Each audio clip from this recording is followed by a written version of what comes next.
Assalamualaikum warahmatullahi wabarakatuh.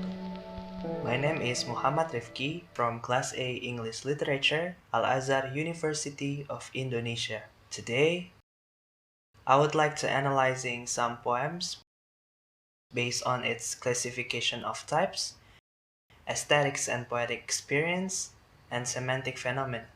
Let's get started. The Old Pond by Matsuo Basho. An old silent pond. A frog jumps into the pond. Splash.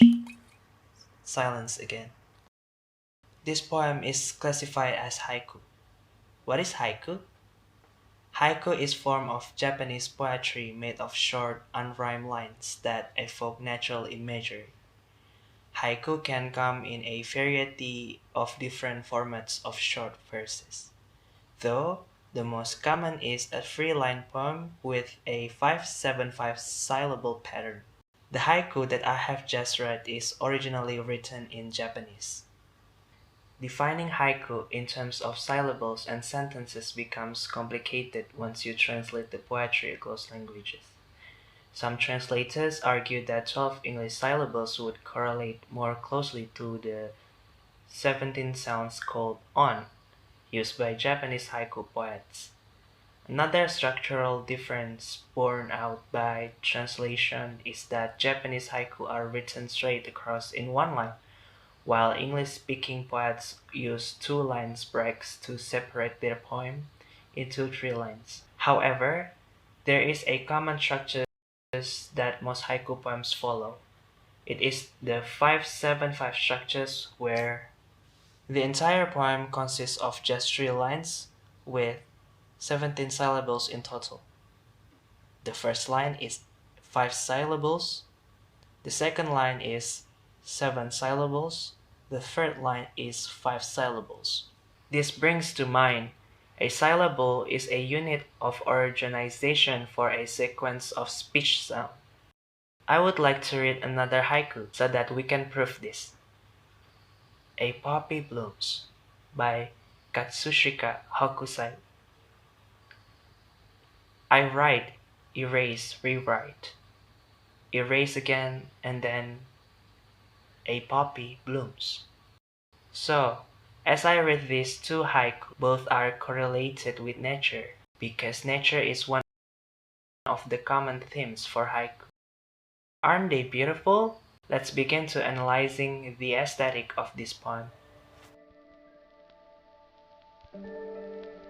Aesthetic is something that correlated with beauty.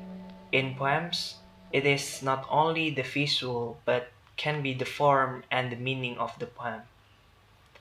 Aesthetics become an important component in poem because poem can use aesthetic to deliver its meaning. I would like to begin my explanation from the theme of haiku, seen as aesthetic point of view. There are four common themes of haiku poem. 1. Nature and the seasons. Describing the season was the original purpose of haiku. And to this day, poets often focus on the natural world and how it's changed throughout the year. 2. On. A Japanese haiku contains 17 on, or sounds. On are counted differently than syllables in English, which leads to translators' lack of consensus on whether 17 English syllables really captures the spirit of haiku. 3. Kigo. Traditional haiku contains a kigo, a word or phrase that places it in a particular season.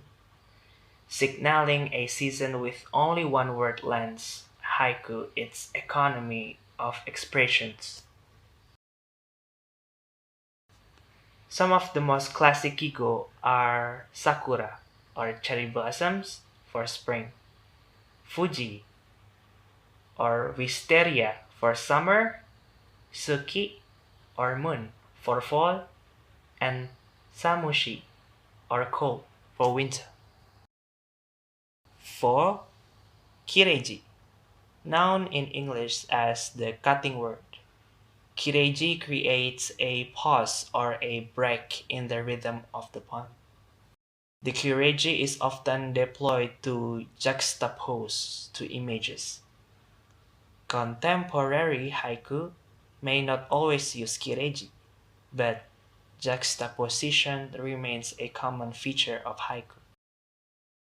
The form of haiku is the part of its aesthetic as well. As a reader, I really appreciate the simplicity that haiku has.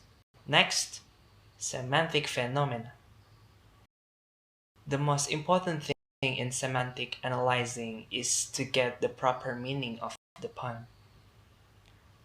Let's see this poem again, A Poppy Bloom by Katsushika Hokusai. In this poem, Hokusai uses this word called connotation and denotation.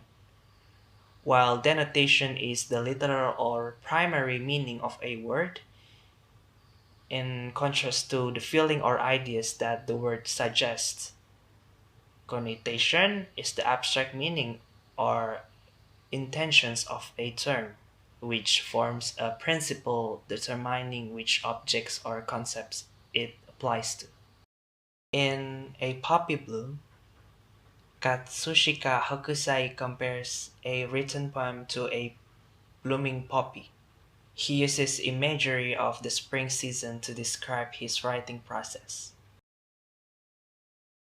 As a reader, I also see the line "I write, erase, rewrite" as a symbol of work hard and never stop trying. I am really feel this meaning in the making of this video, as a poppy bloom means the deadline. Whether I do it or no, the deadline would be there, bloom like a poppy. What a poetic experience! Poetic experience is the experience of poets that were inspired to write a poetry. The experience can be simple or it can be complex.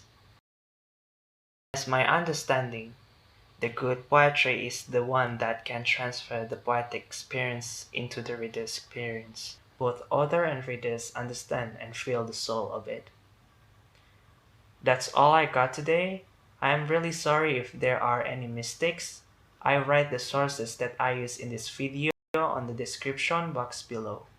Thank you. Wassalamualaikum warahmatullahi wabarakatuh.